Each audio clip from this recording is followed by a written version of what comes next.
further ado, I'm going to go ahead and introduce our next speaker. We are talking about ICOs in the Baltics, numbers and trends. We have Sandra Golbreich, who's the COO of Baltic Fund, who'll be talking about that. Can you please give Sandra a very warm welcome to the stage?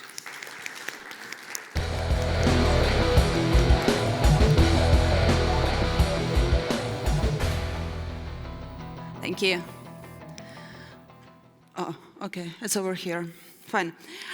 So my name is Sandra, and I am the COO of Baltic Fund. We are based here in Lithuania.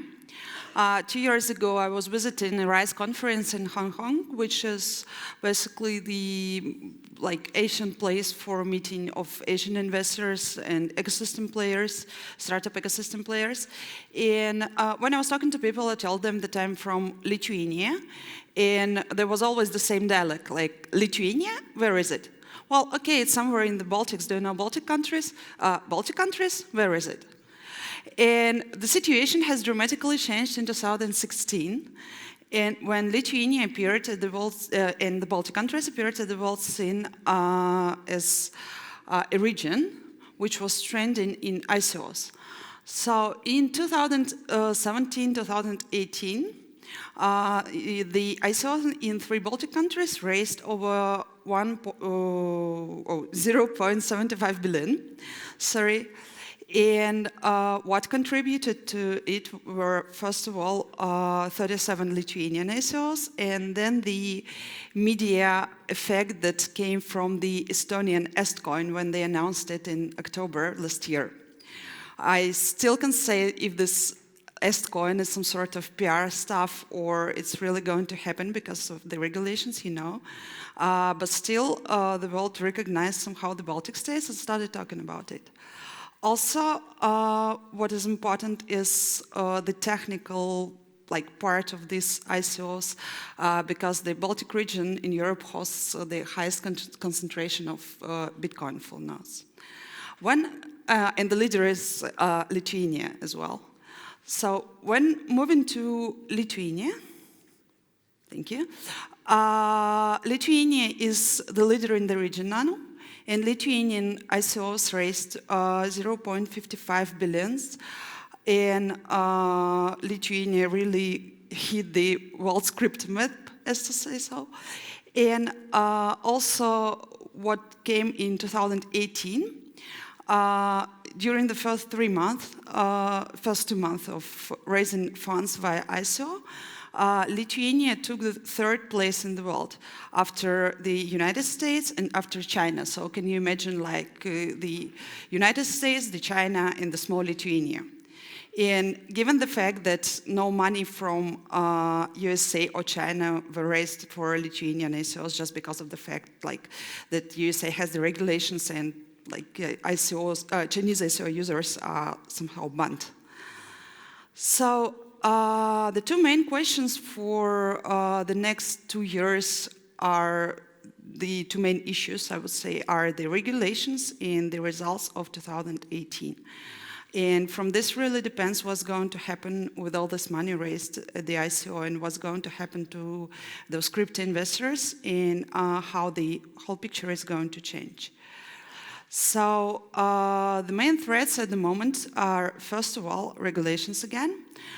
For example, last week the SEC issued the new regulation about the tokens, that all tokens have to be considered the security tokens, which means the complete QIS for everyone and everything, including your bounty hunters, because if you don't want to mess up with CIS, which basically no one wants, you have to be really careful and you have to be really sure that even the bounty campaign participants are not the residents of the United States.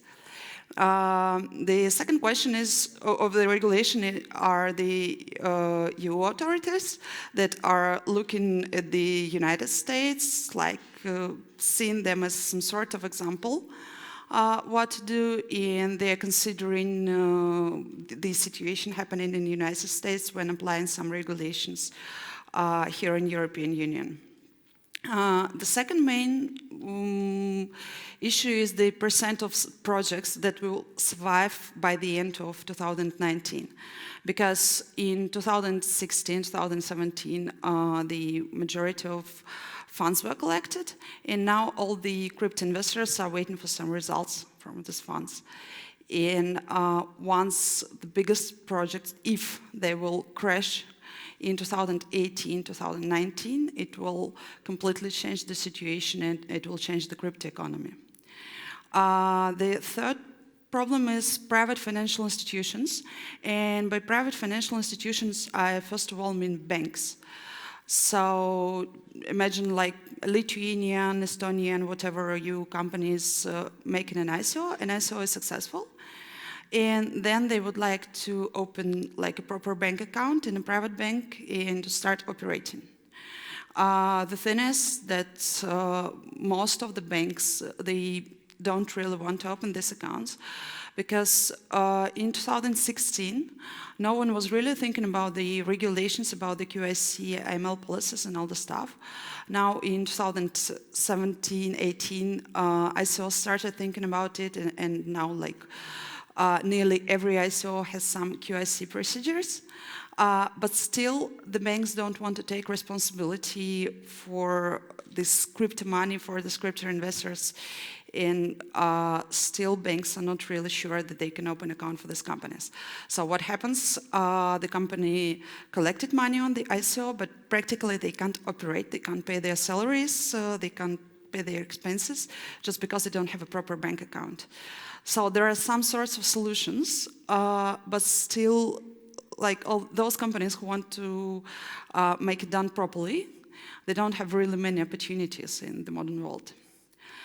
But there are also good points and the opportunities for the Baltic states and the Lithuania during the next year. So the region is trending. Really many investors are taking this region into account. And the bank in 2017, the Bank of Lithuania issued financial licenses for FinTech startups, and the number of FinTech startups in the country is dramatically increasing, which means that there is an opportunity for the whole Baltic to become a new FinTech region and to become a new like ICO valley, in case there would be some reasonable regulations from the government. Also, when it comes to the government, as far as I know, Lithuanian governments and Estonian governments at the moment are really interested in blockchain-based project. First of all, the most, let's say, trending thing is some sort of platform for voting, because as far as you know, we have elections this year, and there will be some more governmental initiatives to come next year. They would need some platform for it where every citizen can vote. So also the European Parliament is talking about financial support to those projects that will offer some solutions for blockchain-based solutions for solving some social and governmental issues. So as you can imagine, for example, if the Baltic countries will have like enough regulations and these regulations will be reasonable, so the companies could really operate here, and if the banks will work properly with these regulations, it will be a great opportunity to attract tech talents here, and it will be a great opportunity to run some blockchain-based projects here, starting from governmental projects. Because again, for example, it's much more easy to implement some blockchain-based voting system or something like this for the country where there are like 2.5 million citizens than to the country where like 150 million, something like this. So also the opportunity, the next opportunity that we see here in Lithuania and Baltics as well, the location of Lithuania between East and West, and the opportunity to relocate tech talents from the nearest countries to Lithuania and Baltics. And the government of three countries already approved some new laws on this, like Blue Card and so on, and startup visa in Lithuania. So there is a chance to attract tech talents, and there is a chance to build more tech products and blockchain products. So overall, this is some sort of overview, and I believe that next steps for Lithuania and the whole European Union would be to talk to the regulators and somehow try to solve together the issue of regulation, the cryptocurrencies, ICOs, fundings, and so on. And if this will happen, I believe that this region will become some sort of real Amber Valley, and it will change the world dramatically. Thank you.